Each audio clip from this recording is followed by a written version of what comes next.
Not impressed with the PlayStation 5? I'm going to show you 10 games that would change your mind. These titles range from action-adventure, role-playing, sports, first-person shooting, right down to psychological horror. So if there's nothing on here that interests you, then you might want to go find another hobby.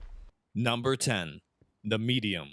Psychological horror never looked so good. Played from a third-person perspective, The Medium has you taking on the role of Marianne, a medium herself who has the ability to communicate with the spirit world. You get a phone call one day from someone named Thomas, who's willing to explain the origins of your powers. But the catch is, he'll only meet you at an abandoned vacation resort, out in the middle of nowhere. Now, why does it always have to be some abandoned building? Why isn't it ever at a crowded coffee shop? Anyway, the game starts off like Resident Evil with its fixed camera angles, but after a while, you can't help but notice it shares a lot more in common with the Silent Hill series. The entire thing looks very cinematic, although a bit creepy. It's not overly violent, but just very moody. The tracking shots in particular convey a sense of mystery and unsettledness I can't quite put into detail. A lot of the suspense I feel comes from the anticipation of expecting something to happen. It's when you let your guard down that the scares truly set in. You wander through the environment searching for clues, but the main draw of the game comes from the ability to inhabit both worlds, the spirit world and the real world, you could say. The screen splits, and whenever your character moves in one world, it takes place in the other world. It's mostly used as a way to solve environmental puzzles, but it's a cool concept and one I've never seen before. This game took me by complete surprise. Not only is it scary, but it's beautiful to look at. Well-written dialogue also gives the character a sense of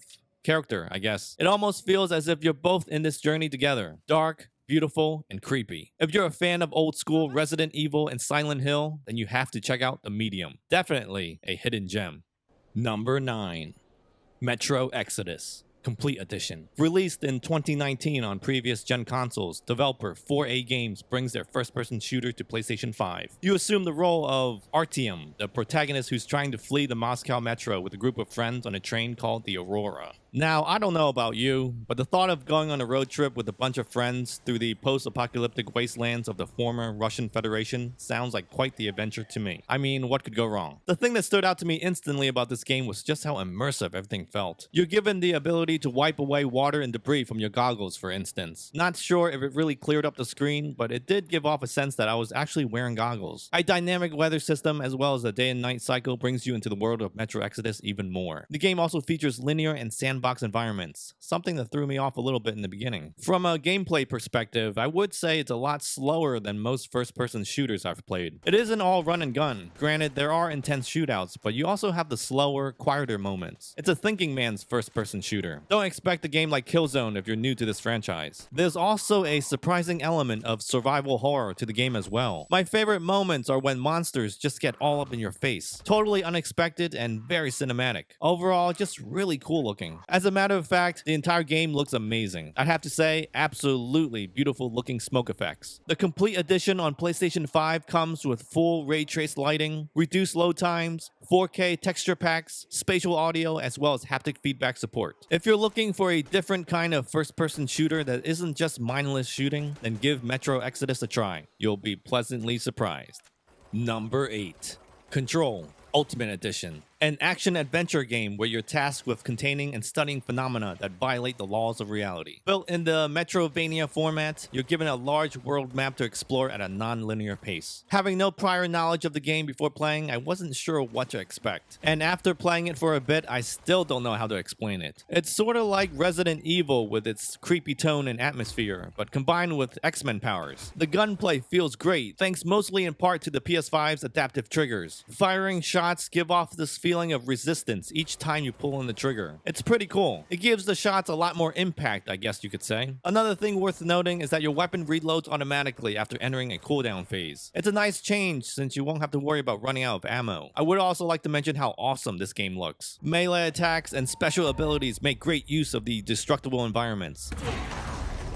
Ultimate Edition on PlayStation 5 includes the original release with its DLC, plus a 60 FPS performance and 30 FPS ray tracing modes. The gameplay does take a few minutes to get used to, especially the part of not having to reload. But I think once you get a hang of it, Control turns into one of those games where you can't put the controller down because you're so interested to see what happens next. Number 7.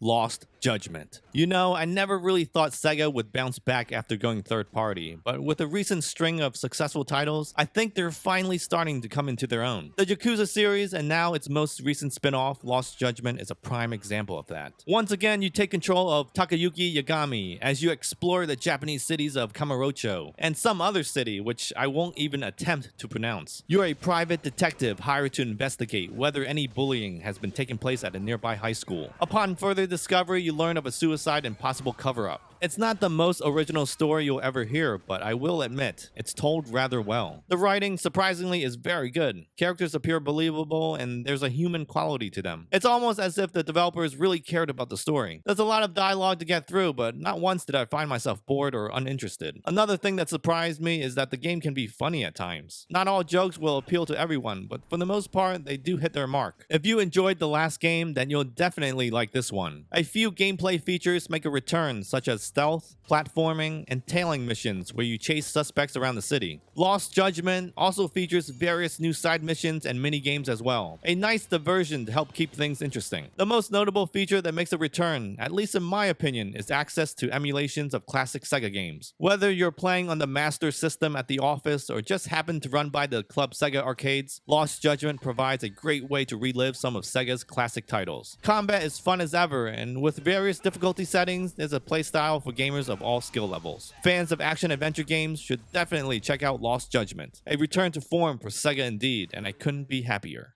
Number 6. Death Stranding Director's Cut.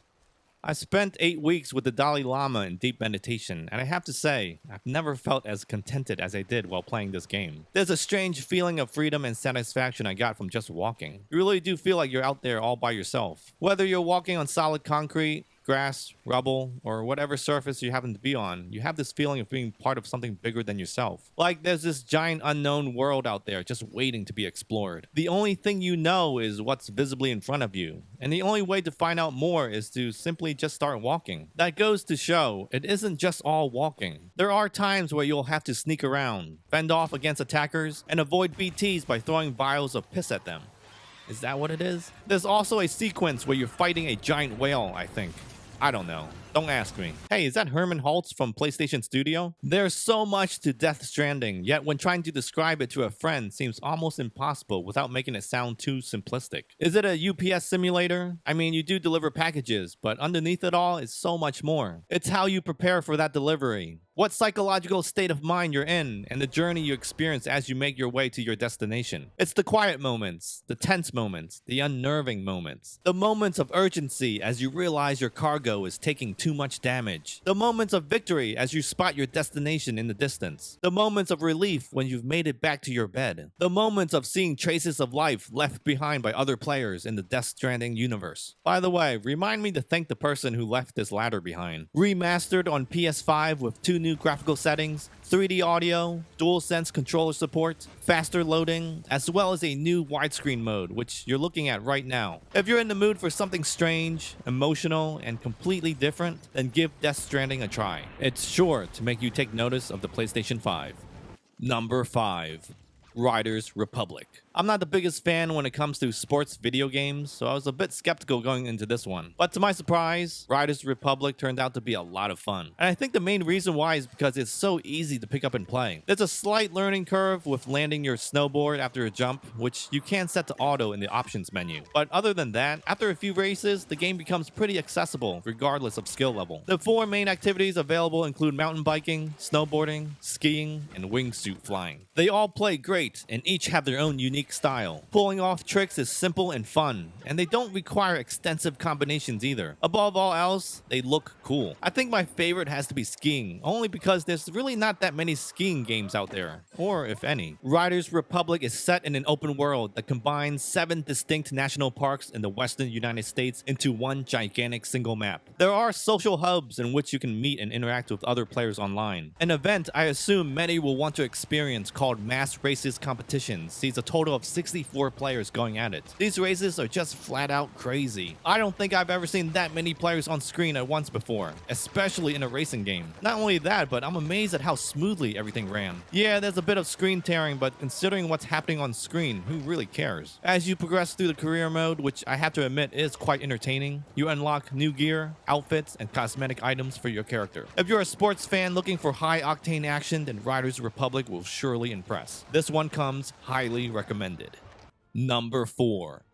Final Fantasy VII Remake Integrate. Upgraded for next gen with a whole host of improvements. Faster load times, better textures, and various system enhancements have been reworked into the PS5 release. The first thing you'll notice right off the bat is visual clarity. Integrate looks a hell of a lot sharper on Sony's current gen console. Not only that, but the addition of fog, volumetric lighting, and bloom help elevate the graphics even more. These are all nice visual improvements, but I think the most important upgrade of all is the 60 FPS performance mode. If you thought the game looked good before, just wait till you see it running at a higher frame rate on PS5. In addition to the performance boost, Square Enix also incorporated adaptive trigger support for the PS5's DualSense controller. All these new graphical enhancements are great, but how's the actual game, you might ask? In one word, a masterpiece. Yeah, that's right, I said masterpiece. Fight me. Combat is smooth and feels like a nice evolution of the original. It has that active time battle feel, but with a faster pace, more in line with recent games today. If you're a fan of the original, then you'll absolutely love the remake. The game looks amazing, and being able to see everything remade with modern technology makes everything even more nostalgic. My heart swells when I see a particular scene that I recognize from long ago. There were so many moments I remember from the original, and some that were completely unrecognizable. Some story elements have been extended, some were added, and some even taken out. But for the most part, I was very pleased with the remake. Here's hoping Part 2 doesn't take forever to come out. Number 3.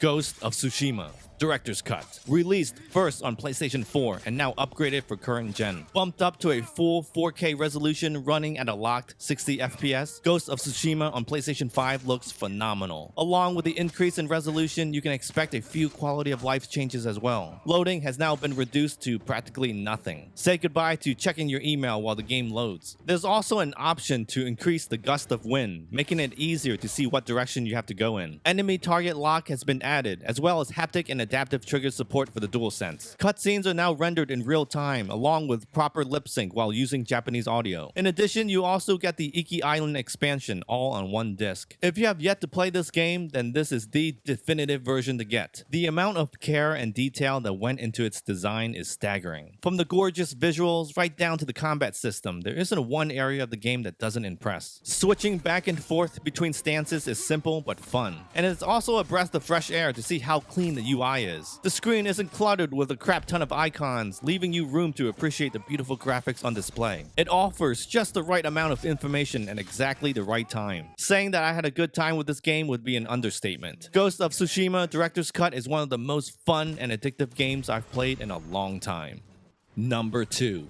Marvel's Guardians of the Galaxy. I'm gonna be honest with you here. I was not expecting much from this game when I first heard about it. I'd figured it would be similar to the Avengers, but to my surprise, this might be one of the best third-person action-adventure games I've ever played. In terms of gameplay, I would say it's similar to X-Men Legends, but with less role-playing elements. Although you can spend skill points on new abilities, it's not as extensive as Legends. Guardians is a more straight-up action single-player experience. The camera is pulled in a little tighter, similar to Uncharted and Gears of War, with teammates being controlled by quick button menu commands. They each have their own special attacks that make them unique and fun to use. Groot can use his vines to immobilize enemies, while Gamora can dish out devastating attacks with her sword. Rocket can use his rockets, I guess. I don't know. Traversing the gorgeous looking environments requires more than just moving from one point to the next. Blocked passages require you to use your weapons or call upon a teammate in order to clear them. A violent storm early on even requires you to carefully move from cover to cover. Visually, the game looks phenomenal. Great looking action set pieces make you finally realize why you bought a PS5 in the first place. The game also does a good job keeping you involved in the story. Making key decisions via dialogue trees is actually a lot of fun. It really really does make the cutscenes more interactive. You feel almost as if your decisions affect the outcome of the game. On top of that, the story is funny. Or should I say the characters, I mean. Well-written dialogue and superb voice acting gives the character life and personality. And the excellent 80s soundtrack doesn't hurt either. There's also a few quick time events thrown in there as well. My only complaint with the game is that it might get a tiny bit repetitive. The shooting, I mean. Fortunately, production value is through the roof, so it more than makes up for it. If you're a Marvel fan that happens to like story-driven games with great dialogue, fantastic visuals, and an excellent soundtrack, then this is the game for you.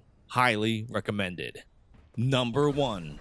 Kena, Bridge of Spirits. This has to be one of the best games I've ever played. Unfortunately, it doesn't start out that way, so have patience. The game doesn't tell you exactly what you need to do or where to go, so you'll have to do a bit of exploring. Yeah, remember back when games didn't hold your hand all the time? You take on the role of Kena, a young spirit guide with magical abilities who tries to help deceased people move from the physical to the spirit world. It's a third-person action-adventure game reminiscent of classic action games of the past. The gameplay might be nostalgic, but in this day and age, it's actually a breath of fresh air. I mean, how often do we get a title like this in a sea of shooters and GTA clones? I know that last statement is bound to trigger some people. Where's that one prick who always complains about something? The gameplay is pretty basic with light, heavy, and charge attacks. You can swing your staff or use it as a bow and arrow. You also have a pulse ability, which acts as a shield and can provide clues within the environment. There's a very limited upgrade system, which I'm perfectly okay with. The game's runtime is roughly 8 hours, so I don't even think it's necessary to have much of an extensive move list. Maybe in the sequel. The thing that caught my eye immediately was the art style and presentation. It's very much like watching a Pixar film.